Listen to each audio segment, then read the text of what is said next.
Captain Lee Jinwoo was having his morning coffee when the impossible happened. The bridge of the UES Meridian was quiet, just another routine patrol in the outer rim where nothing exciting ever occurred. That's exactly how Jinwoo liked it after 20 years of service. The crackling static cut through the peaceful morning like a knife. Communications Officer Park Yuna nearly dropped her tablet as the distress signal flooded through their systems. Her hands trembled slightly as she worked to clean up the transmission. "Captain, you need to hear this," she called out, her voice tight with disbelief. Jinwoo set down his coffee and moved to her station. The signal was weak and broken, filled with interference, but the automated distress code was unmistakable. More importantly, the ship's identification made his blood run cold. "The New Horizon," he whispered. "That's impossible." Everyone on the bridge knew that name. 3 years ago, the colony ship had vanished while carrying 800 settlers to establish a new world on the frontier. Search teams had combed space for months before declaring them lost. Families had mourned. Memorial services were held. The New Horizon had become another tragic reminder of how dangerous space travel could be. "Sir, I've run the signal through our systems 5 times, Yuna reported, her voice gaining strength. "It's definitely them. The encryption matches, the ship codes are correct. But the location... She paused, pointing at her screen. "It's coming from the Kepler 442 system." Navigator Oh Sung-min looked up from his charts, confusion written across his face. "Captain, that system is marked as uninhabitable. No atmosphere. No water, radiation levels that would kill anyone in hours."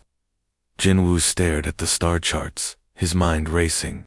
According to every survey probe they'd sent, Kepler 442 was a dead zone. Nothing could survive there.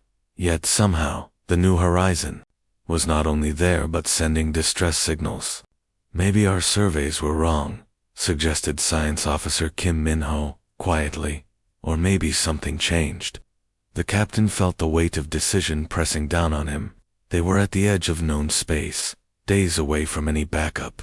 If this was a trap or some kind of alien deception, they could be flying into their deaths. But if it was real, if those 800 people were somehow still alive after 3 years...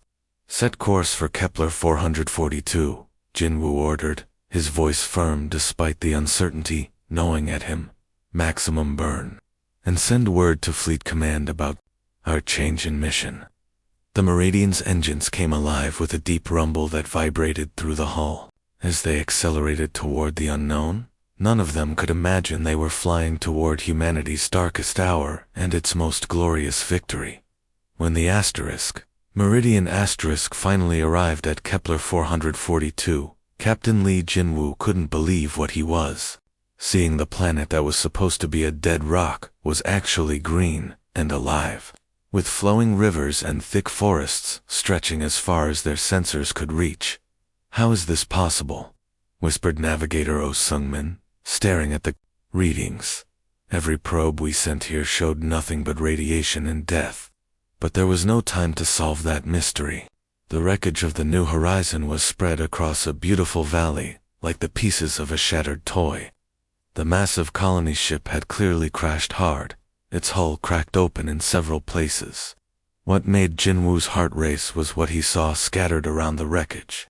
"Those are emergency shelters," announced Tactical Officer Bang Hyun-woo, pointing at his screen. "And I'm seeing movement down there." Park Yuna was already working her console frantically. "Captain, I'm picking up human voices on the emergency frequencies. They're alive down there. After 3 years, they're actually alive." The bridge erupted in quiet celebration. Finding survivors after so long was beyond their wildest hopes. Jinwoo was already planning the rescue operation when Science Officer Kim Min-ho's face went pale. "Captain, we've got company," Min-ho said, his voice barely above a whisper. Space around them began to shimmer like heat waves rising from hot pavement. 12 ships appeared out of nowhere, their crystalline hulls catching the pale sunlight and throwing rainbows across the bridge view screen. These weren't like any human ships Jinwoo had ever seen. They were beautiful and terrifying at the same time. The alien message came through their universal translators. The voice cold and emotionless. Primitive species detected. This is a Veltar research preserve. Your presence contaminates our work. Depart immediately, or face severe consequences. Captain, I'm reading at least 40 human life signs down there, Minho reported urgently. Maybe more hiding in the wreckage. Jinwoo felt his jaw tighten. 3 years these people had been stranded, and now aliens were calling them contamination. This is Captain Lee Jinwoo of the Terran Federation. We're here for humanitarian rescue only. We have people down there who need help. The alien response was swift and devastating. A beam of pure energy lanced out from the lead ship, striking the Meridian's engine section. Alarms screamed as the ship shuddered and power flickered throughout the bridge. Engines are offline, reported Chief Engineer Song Tae-young over the com. We're not going anywhere. Consider this your only warning, primitives, came the alien voice again. Next time, we will not be so merciful. With their ship crippled, and no way to call for backup, Captain Lee Jinwoo made the only choice he could. They would land and attempt a rescue mission on foot. The shuttle touched down near the crash site, just as the alien ships disappeared back into whatever dimension they had come from. The first thing that hit them was the silence. Where there should have been the sounds of a thriving survivor camp, there was only the whisper of wind through the broken hull of the New Horizon. The emergency shelters looked weathered and patched, clearly built for long-term survival rather than temporary refuge. A figure emerged from the largest shelter, moving carefully and watching the sky with nervous glances. It was Dr. Choi Soo-yang, the mission's chief medical officer, but she looked nothing like the confident woman in the crew files. Her face was thin and marked with old scars, her hair prematurely gray. Her eyes held a haunted look that made Jinwoo's stomach turn. "You shouldn't have come," she whispered, leading them quickly to a hidden shelter built into the ship's wreckage. They'll be back soon for their daily collection. Inside the shelter, 30 frightened faces looked up at the rescue team. These were supposed to be 800 colonists, families with children seeking a new life among the stars. Where were the rest? Dr. Choi, what happened here? Jinwoo asked gently. Her hands shook as she pulled out a worn tablet, its screen cracked, but still functional. 6 months after we crashed, they came the Veltar. They said we were perfect specimens for their research. They wanted to study how humans adapt to different environments and stress situations. The records on her tablet made Security Chief Bang Hyun-woo curse under his breath. Detailed logs showed systematic experiments on the colonists. The aliens had been testing human limits, studying their reactions to various conditions, documenting how much stress a human could endure before breaking. 87 people survived the crash, Soo-yang continued, her voice barely holding together. We're down to 31. They take 2 or 3 people every few days. Sometimes they bring them back, sometimes they don't. The ones who do return, ... double quotes. She trailed off, unable to finish. Where are they taking our people? Demanded Bang Hyun. Woo. Soo-young pointed through a gap in the shelter, toward a massive crystalline spire, rising from the valley floor, about 5 kilometers away. It pulsed with an eerie blue light that seemed to pulse like a heartbeat. That's their research facility. We call it the tower. The people who come back from there are different. Broken. Some can't speak anymore. Others just stare at nothing for hours. Jinwoo felt his blood turn to ice as the full horror of the situation became clear. That night, huddled in the makeshift shelter, while alien patrol ships hummed overhead, Captain Lee, Jinwoo faced the hardest decision of his career. They were outnumbered, outgunned, and stranded on an alien world.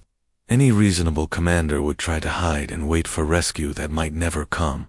But as he looked at the faces of the survivors, especially the children, who flinched every time they heard the alien ships pass by, Jinwoo knew there was only one choice that let him sleep at night.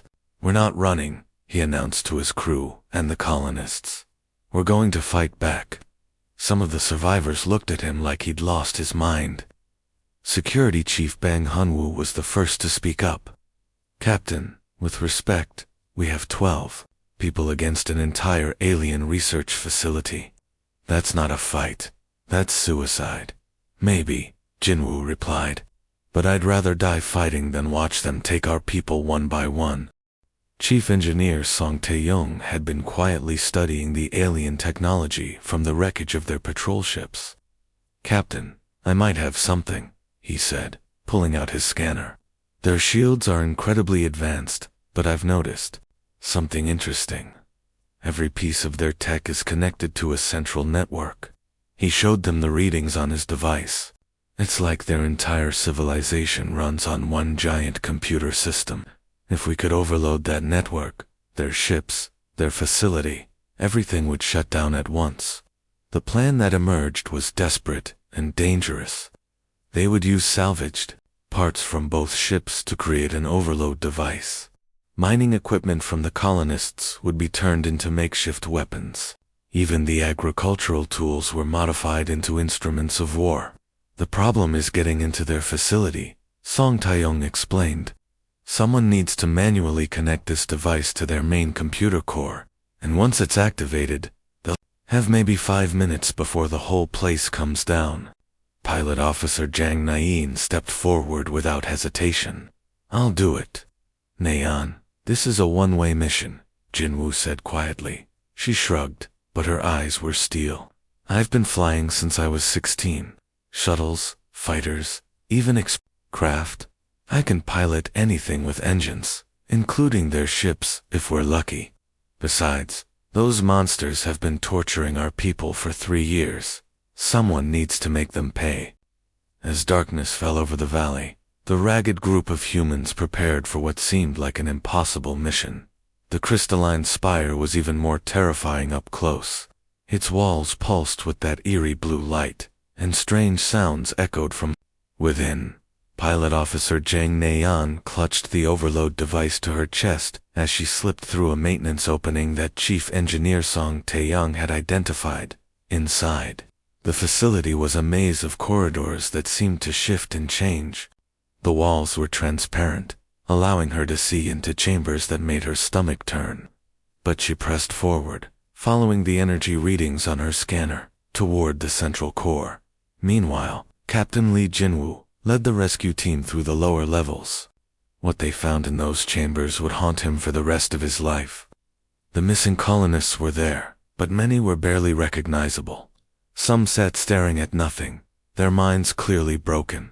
Others bore physical marks of the alien experiments. "Get them out," Jinwoo ordered his team. "Everyone who can walk, help the ones who can't." Dr. Choi Soo-yang worked frantically to assess which prisoners could be moved safely. Many were weak and confused, but at the sight of human faces, hope flickered in their eyes for the first time in years. Above them, Naean finally reached the central core, a massive crystal formation that hummed with incredible energy. She connected Song Tae-young's device and watched as the readings spiked into dangerous levels. Back in the lower chambers, Jinwoo spotted an intact communication console. His hands flew over the alien controls, trying to boost the signal strong enough to reach Earth. The quantum communicator on the Meridian was their only hope of warning humanity about this threat. The transmission burst through space in a matter of seconds, carrying a message that would change everything. "This is Captain Lee Jinwoo, U.S. Meridian, Kepler 442 system. Hostile alien species called Veltar, conducting brutal experiments on human prisoners. 800 colonists reduced to dozens through systematic torture and testing. Need immediate military assistance. If you receive this transmission, remember us. Don't let our sacrifice be forgotten." Suddenly, the facility shuddered as overload device activated. Cracks appeared in the crystalline walls as energy cascaded through the alien network. The lights flickered and died, and emergency alarms wailed in the darkness. "Now," Jinwoo shouted into his communicator. "Everyone to the landing bay. 34 humans, All that remained of the original crews and colonists raced through collapsing corridors toward the alien ships. Behind them, the tower began to crumble as 3 years of nightmares finally came to an end, when the stolen alien ships carrying the survivors finally reached the outer colonies. Word of their ordeal spread through human space like a fire in dry grass. Captain Li Jinwu's message had already reached Earth days earlier, but seeing the actual survivors was something entirely different. Admiral Kong Yunji had commanded fleets through 3 different conflicts, but nothing had prepared her for what she saw in the debriefing rooms. Men and women who had left Earth as hopeful colonists now sat broken and scarred, telling stories that made hardened soldiers weep. The worst part wasn't just what had been done to them, but how casually the aliens had done it. "They called us specimens," whispered former colony teacher Li Maran, her hands shaking as she spoke. "The Veltar scientist who worked on me said humans were fascinating because we adapted so well to pain. He seemed genuinely excited about it." Dr. Choi Soo-yang provided the most detailed accounts. She had kept careful records of everything she could, knowing that someday someone would need to hear the truth. "They took families apart just to see how emotional trauma affected our physical health. Parents were forced to watch their children suffer. They documented every scream, every tear." Admiral Yunji listened to hours of testimony, her face growing harder with each story. When young Park Ji-un, barely 16 when the colony ship crashed, showed the scars from repeated medical procedures, the Admiral's composure finally cracked. "They treated our people like laboratory rats," she said, her voice deadly quiet. "Children, elderly, pregnant women. It didn't matter to them." Within 6 hours of the final debriefing, the Terran Federation Council voted unanimously for total war. Every shipyard from the Luna orbital stations to the massive construction facilities around Titan immediately switched to military production. Assembly lines that had been building civilian transports were retooled for warships. Mining operations across the outer planets doubled their output to feed the war machine. Dr. Yoon Minggi, the Federation's top expert on alien species, delivered news that made everything worse. After studying the survivors' accounts and the captured alien technology, she made a chilling discovery. "The Veltar have been doing this for centuries," she reported to the War Council. "Based on their records, they've experimented on at least 40 different species. Most of those species are now extinct.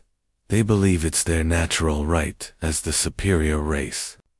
Admiral Yunji stood at the observation deck, watching the largest fleet in human history take shape in the shipyards below.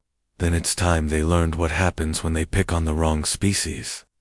6 months of preparation had transformed humanity from a peaceful spacefaring civilization into a war machine unlike anything the galaxy had ever seen.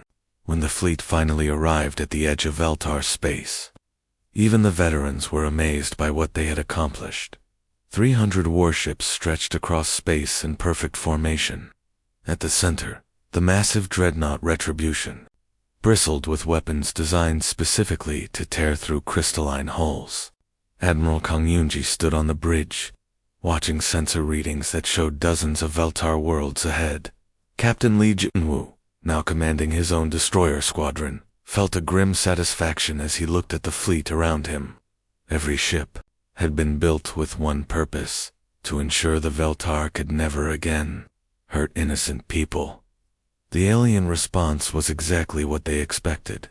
A single Veltar ship approached, its crystalline hull gleaming arrogantly as it transmitted the standard warning they had used for centuries. "Unknown vessels, you have entered Veltar research territory. Withdraw immediately, or face the consequences of your primitive aggression." Admiral Yunji's response was broadcast not just to the approaching ship, but across every communication channel in Veltar space. Her voice was calm, controlled, and absolutely terrifying in its certainty.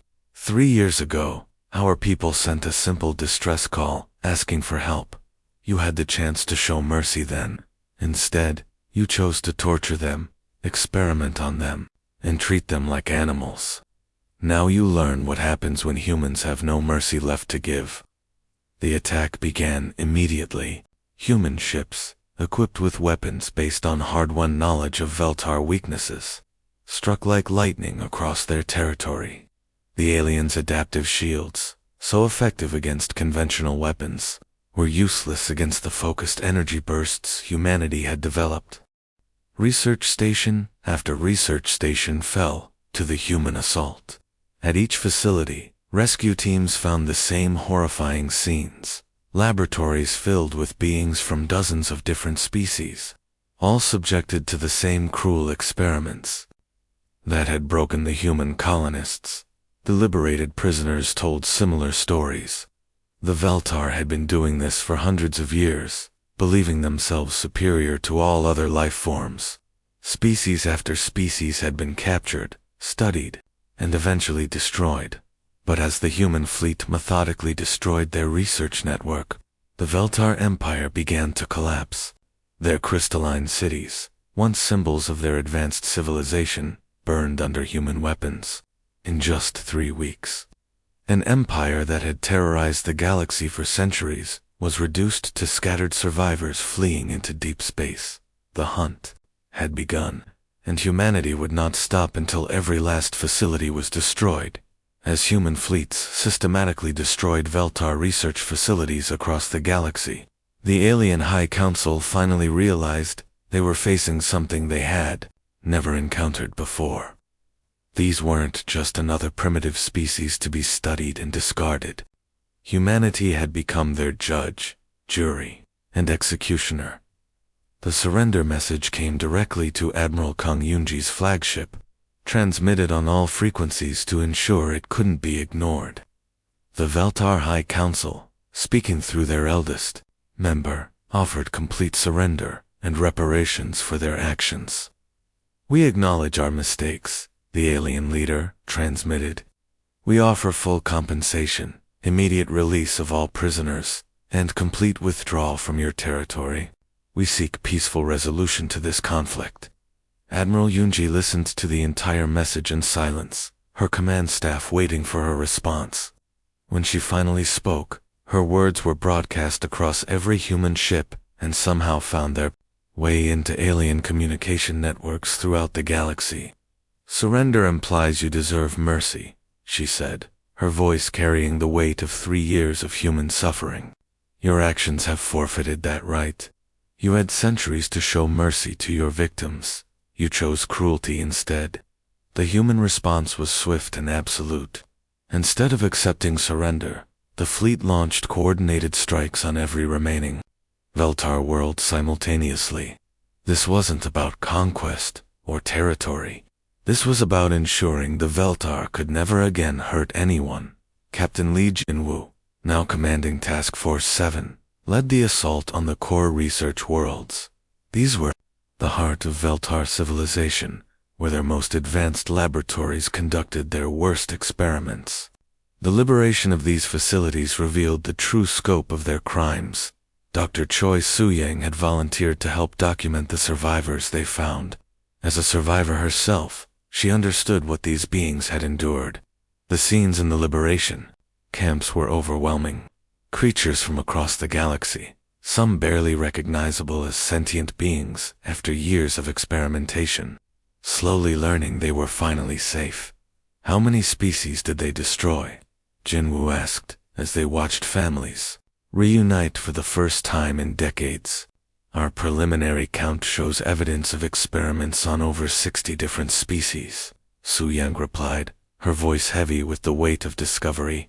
"Some species are completely extinct now. Others have only a handful of survivors left." She gestured to the liberated beings around them, watching as families that had been torn apart were finally reunited. "We weren't the first species they tortured, Captain, but we were definitely the last." 1 year after the last Veltar ship had been hunted down, Admiral Li Jinwoo stood in the observation deck of the New Meridian, watching something that would have seemed impossible just months before. The planet below, once a site of unimaginable horror, now buzzed with life and hope. Haven, as the survivors had renamed it, was becoming a symbol of recovery across the galaxy. Construction crews from dozens of liberated species worked alongside human engineers, building cities where research laboratories once stood. Where the Veltar had built their torture chambers, schools and hospitals now rose from the ground. "Admiral, the morning reports," said Executive Officer Park Yuna, handing him a datapad. She had come a long way from the nervous communications officer who first detected that fateful SOS signal. Jinwoo scrolled through the updates. Former Veltar worlds were being transformed into refugee centers and new colonies. Species that had been considered extinct were slowly rebuilding their populations. Most importantly, the galaxy's first truly cooperative government was taking shape. With representatives from over 30 different species. "Any Veltar sightings in the Outer Rim?" he asked, though he already knew the answer. "None, sir. The hunt is officially over. The last confirmed Veltar vessel was destroyed 3 months ago, near the Vega system." Down on Haven's surface, a massive memorial was nearing completion. At its center stood a simple plaque with the exact words of the SOS that had started everything. But this wasn't just a monument to the dead. It was a promise to the living. Dr. Choi Su-yang, now serving as Haven's chief medical officer, had proposed the memorial's inscription. "To those who suffered, we remember. To those who would harm the innocent, we warn. Humanity protects its own." The transformation wasn't just about the former Veltar territory. The entire galaxy had learned something fundamental about human nature. When humans were threatened, they didn't just fight back. They made sure the threat could never rise again. Trade ships from across known space now carried small transmitters, broadcasting humanity's message to any species that would listen. "Call for help, and we will come. Threaten the innocent, and we will find you." The simple SOS that began as a desperate cry for rescue had become something far more powerful. It was now a promise that echoed through every star system, spoken in 100 different languages, but carrying the same meaning. Humanity had become the galaxy's protector, and they would never again allow the strong to prey upon the weak. The debt had been paid, but the Guardian's watch had just begun.